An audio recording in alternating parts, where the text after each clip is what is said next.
Dari man ra magawa.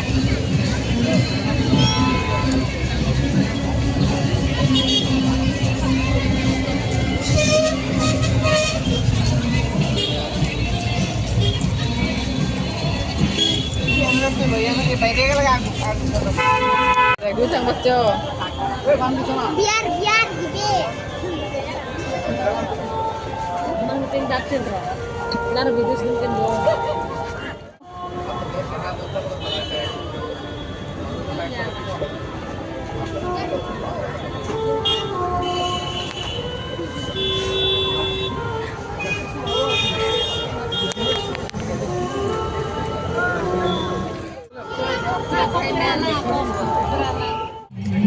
Lu kena hem teman ini sih.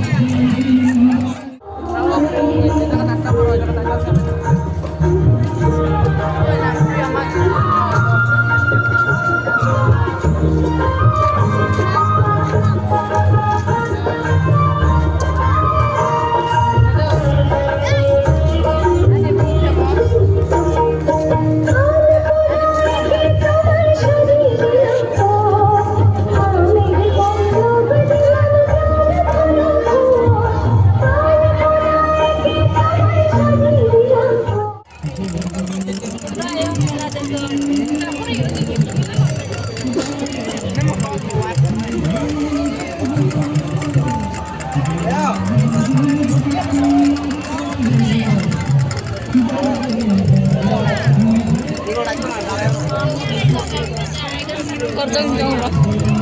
Hai. Udah bela tuh saya terus saya ngomong. Ini bela tuh saya dia sok bedin. Ayo. Nampak di daerah.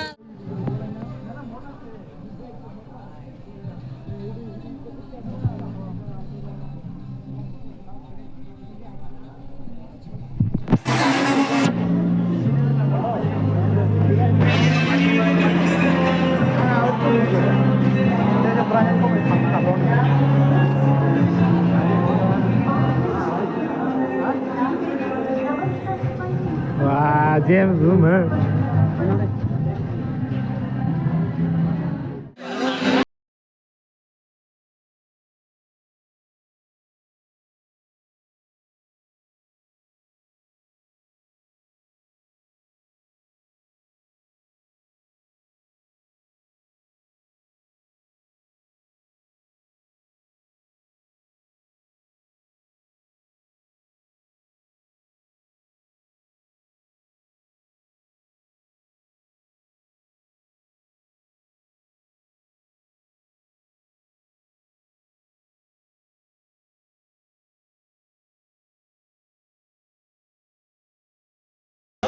ठीक समय सब गए main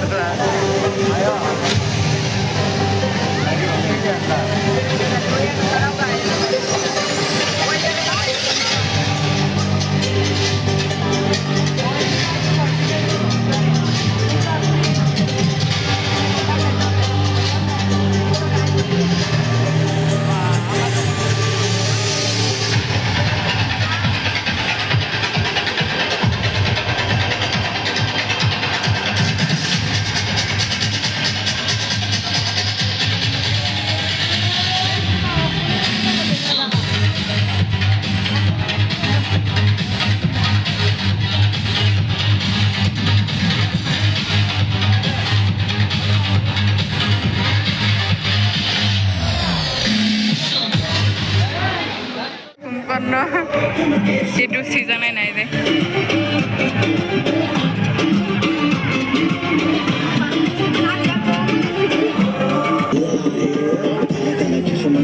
तेरे मुखड़े पे जैसे काला दिल चिचता है तेरे चिन पे अपनी अदाओं से ज्यादा नहीं तो 10-12 लड़के तू मुंडा बिल्कुल देसी है मैं कटदी ना तो सोनी वे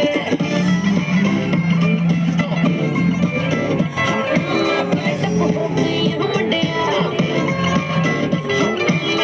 टप हो गई हूं मुंडिया सुन के तेरे ढुकने मैनू काला चश्मा टेस्ला कोइरा दिता ना स्ट्रीट कोइरा दिता मैनू काला चश्मा जचदा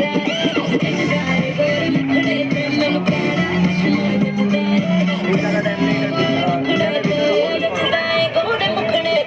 सड़कों पे चले जब लड़कों के दिलों में तू आग लगा दे baby fire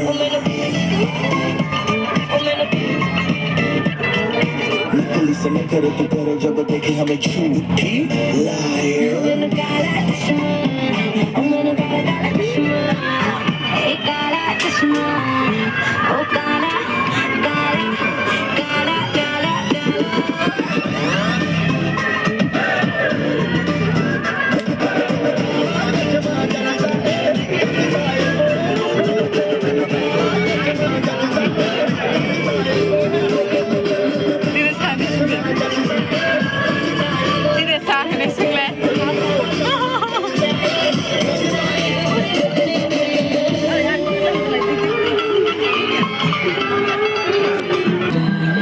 kiri zagi tong nai de tila hamza ko yang ko kiri zago nai ga de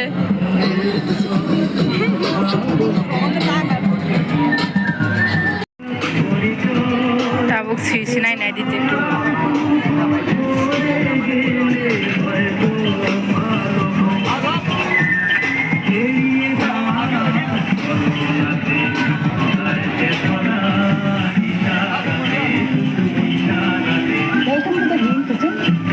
program that celebrates the link between nature, nutrition and livelihood.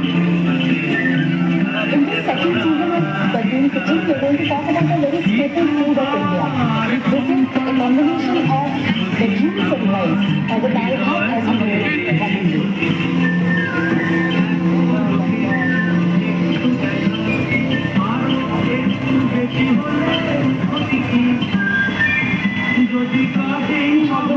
Dr. Pushpesh Pam, who is a food historian and he has written extensively on Indian cuisine. So welcome to the show, Pushpesh ji. So tell us something about this staple food, dal bhat. Why is it so popular? Because it is essential for the survival of those of us who stay on the subcontinent. There is one pair of words called dal bhat, which is rice and lentils and beans and pulses. But you go elsewhere in the country, hopefully you'll do that series with the room kitchen, is dal roti. So dal is the constant, which is the vegetarian's protein supreme, and you could combine it with wheat, or in this case we are going to combine it with rice, which is called bhat. So dal bhat is a complete meal in itself, which has carbs, starch, proteins, vegetable proteins, minerals, vitamins, small content of proteins in the saya rice, but goes into it. And there are interesting combination, and when you go to different parts of India, they don't say have you eaten, they will say bhat khadi, or dal bhat khadi. And you know, it is come and it's like begging you with somebody.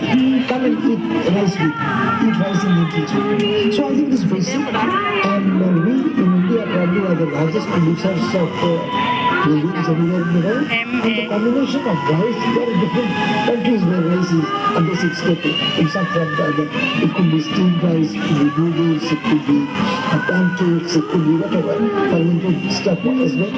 But in India, what we have, a bhat is steamed white rice, dal will be plain dal, and plain dal and plain bhat will be a perfect meal. You can go and eat anywhere, but unless you eat this, you will not be secure.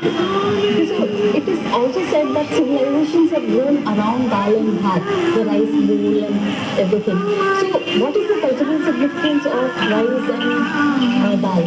We'll just keep dal out for a moment and just stay with the rice. I think there is, the civilizational historians will tell you, because there are cereals and grains around which a civilization has evolved. So you would have corn and the Aztec and the Lankas, you would have wheat and you would have Central Asian, Ukrainian breadbasket and so on. But you would have rice, which would be very interesting in the sense that there will be whole ancient civilizations which are growing around rice cultivation. So there is general agreement that rice originated as a wild grass in India and was domesticated here. So we have the civilization in the deltas of great rivers where rice was grown. But it is quite possible that rice was domesticated at the same time for wild grass in China and India, and two different strains, varieties, evolved out of that. You have certain features of this cultivation. You need irrigation, so there is water management, which we would call hydronic civilizations.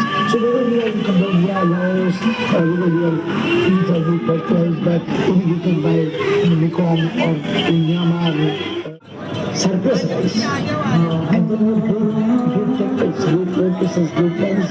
So things grew out of rice. So everything comes out of great rice.